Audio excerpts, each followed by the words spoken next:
कराची पाकिस्तान में डॉलर 6 महीननि जे घटि तरीन सतह ते अची वियो। हिकु हफ़्ते में इंटरबैंक में डॉलर 5 रुपया 50 पैसा ऐं ओपन मार्केट में 6 रुपया 50 पैसा सस्तो थियो। डॉलर स्मगलिंग ख़िलाफ़ कार्रवाइयूं जारी आहिनि, जंहिं सबबि डॉलर 6 महीननि जी घटि तरीन सतह ते अची वियो।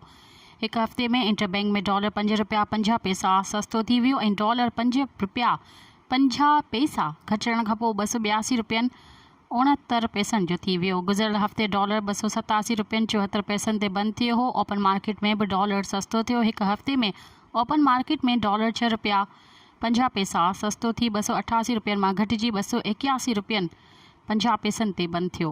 मज़ीद ख़बरनि ऐं तफ़सीलात लाइ विज़िट कयो असांजी वेबसाइट www.awamiNewsHD.com ऐं ॾिसंदा रहो अवामी न्यूज़ HD।